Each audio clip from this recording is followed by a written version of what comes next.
Morning praise the Lord. आज मैं आपसे बातचीत करना चाहती हूँ आज सुबह की प्रार्थना में, और हम पहुँच गए 2025 के चौथे महीने का आज 8 तारीख है। मैं बहुत ज़्यादा खुश हूँ कि परमेश्वर के वचनों से हम लोगों तक पहुँचते हैं। और आज का जो सब्जेक्ट है मैं सीधे लेकर चलना चाहती हूँ आप लोगों को, क्षमा करो क्योंकि भविष्य में जो है तुम्हारी स्वयं की माफ़ी जो है इसी पर निर्भर करती है। अगर आपने किसी को क्षमा नहीं किया है या किसी को क्षमा नहीं कर पा रहे हैं, आज का जो सब्जेक्ट है क्षमा के बारे में, अगर आपको क्षमा नहीं कर पा रहे तो आपको क्षमा करना ही पड़ेगा।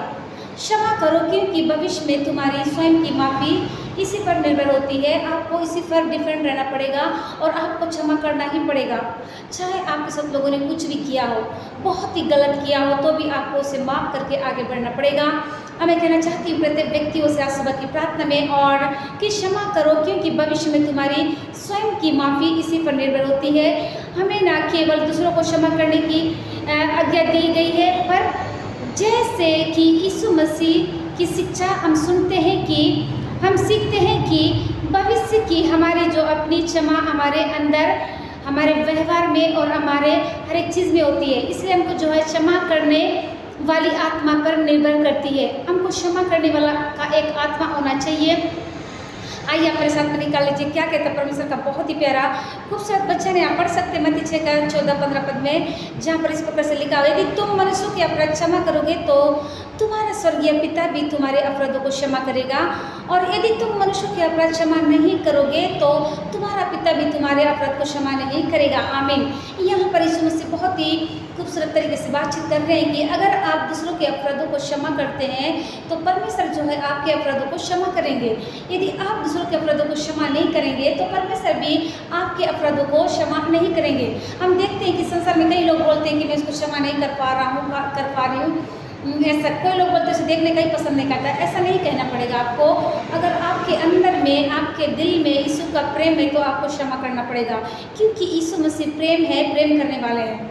और मैं कहना चाहती हूँ कि तुम्हारा पिता भी तुम्हारे अपराध क्षमा नहीं करेगा। कब? जब आप दूसरों के अपराधों को क्षमा नहीं करोगे। यहाँ पर हम देखते हैं कि शिष्यों की प्रार्थना में, जिसे हम प्रिया प्रभु की प्रार्थना के रूप में समर्पित करते हैं, यीशु ने अपने शिष्यों को उनके स्वर्गीय पिता से इस तरह से क्षमा करने के लिए प्रार्थना करना सिखाया। परमेश्वर पिता ने जो है प्रार्थना करना सिखाया, जो हम करते हैं हमारे पिता करके, जो स्वर्गीय पिता का जो जैसे हम प्रार्थना करते हैं, जैसे कि उन्होंने दूसरे को क्षमा किया है, तत्पश्चात तब यीशु मसीह अपनी शिक्षा द्वारा जारी रखते हैं। इस शिक्षा को जो है हमको सीखना चाहिए और दूसरे को भी सिखाना चाहिए। यदि आपके मन में किसी के लिए कड़वाहट है, जलन है, क्रोध है, जो भी रखते हैं, तो आपको एक क्षमा का हृदय होना चाहिए, आपको क्षमा कर देना चाहिए।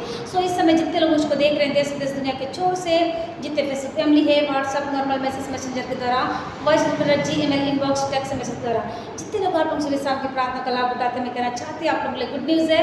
मैंने यूट्यूब चैनल भी खोल ली हूँ। आप चैनल में भी जाकर सुबह शाम की प्रार्थना का लाभ उठा सकते हैं। यदि आपने उस चैनल को सब्सक्राइब नहीं किया तो आप सब्सक्राइब भी कर सकते हैं। चैनल का नाम है प्रिया ब्लिस गॉड इज लव। सो आई मैं सब क्लियर करना चाहती हूँ। आइए, धन्यवाद जीवन के देने वाले सामर्थ्य में प्रभु यीशु मसीह, बहुत ही प्यारा खूबसूरत समय के लिए धन्यवाद खुदा, आपने जो हमें दिया प्रभु। इस वक्त आपके 10 लोग जहाँ कहीं सेल के लिए जाते, पिता उनके आने जाने के लिए सहायता मदद करिए।